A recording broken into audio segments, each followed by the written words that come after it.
আসসালামু আলাইকুম এভরিওয়ান, স্বাগতম মুস্কান কুকিং স্টুডিও।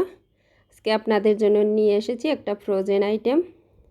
খুব সহজেই ঝটপট কিভাবে ফ্রোজেন পরোটা তৈরি করা যাবে এবং এটা কিভাবে ব্যবহার করা যাবে সে সব কিছু টিপস আপনাদের সাথে আজকে শেয়ার করব।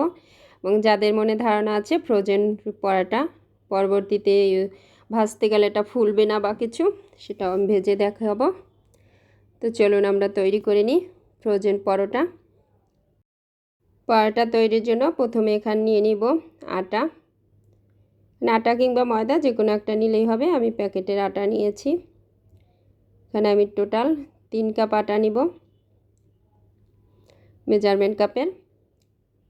তো মেপে মেপে 3 কাপ আটা নিয়ে নিচ্ছি। আটা নেওয়া হয়ে গেলে এ পর্যায়ে এখানে অ্যাড করতে হবে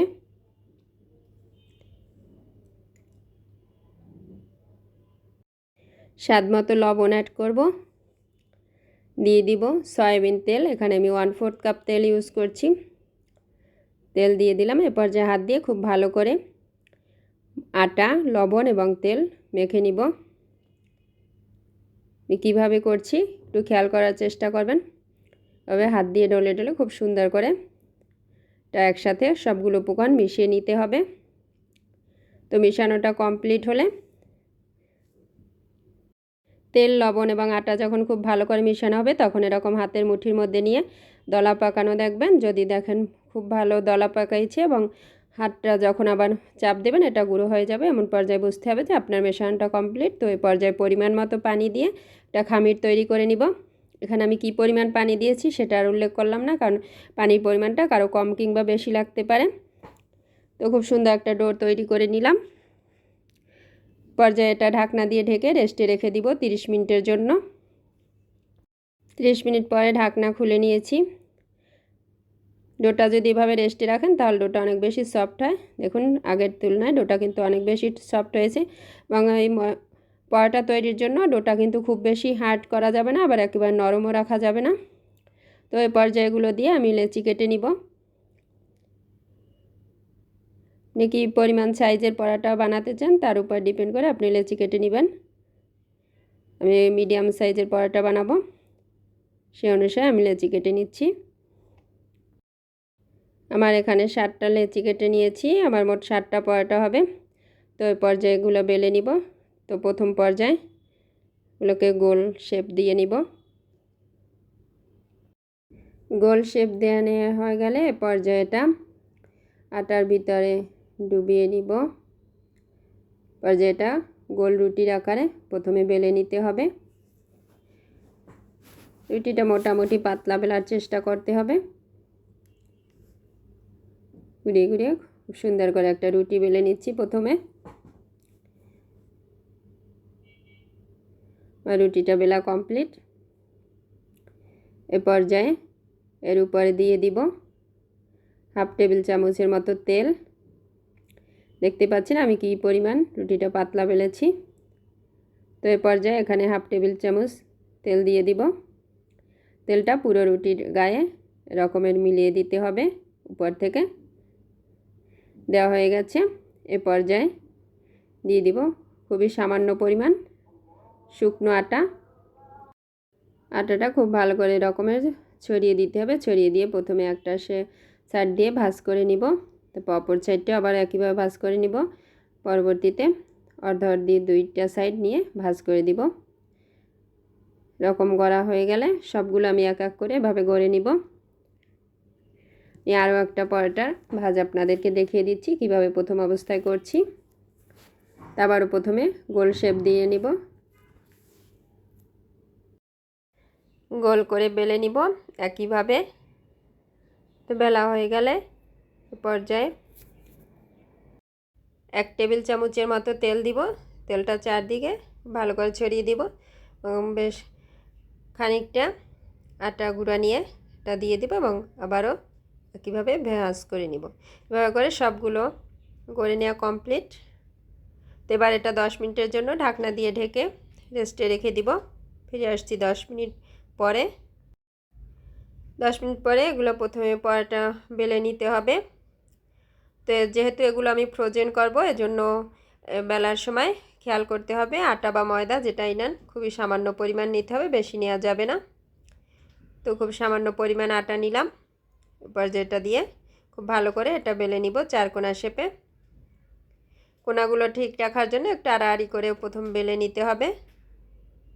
তো দেখতে পাচ্ছেন আমি কিভাবে করছি, এবং পাতলা হবে, আমি পরোটাগুলো খুবই পাতলা করছি।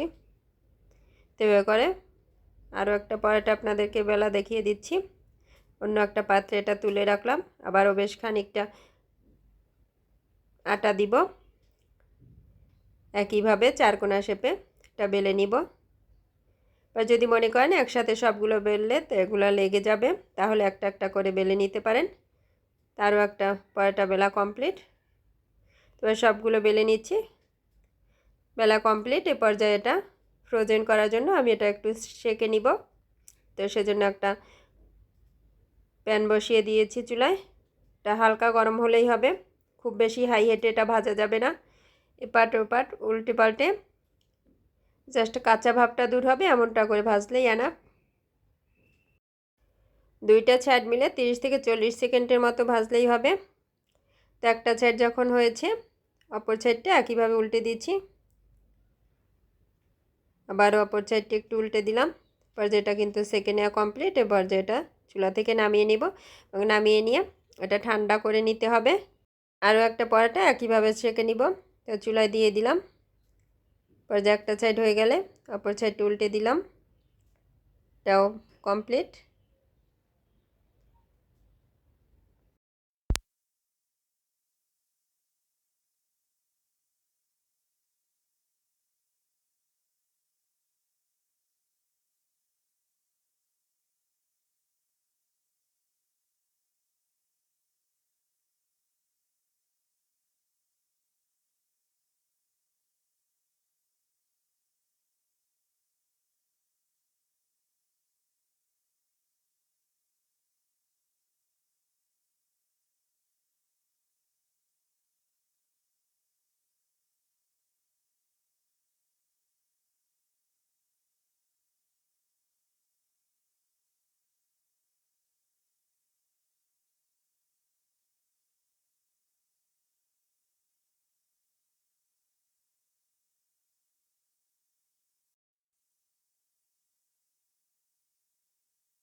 ভিডিও ভালো লাগলে অবশ্যই ভিডিওগুলো শেয়ার করবেন এবং লাইক দিবেন, এবং সাবস্ক্রাইব করে আমার চ্যানেলের পাশেই থাকবেন।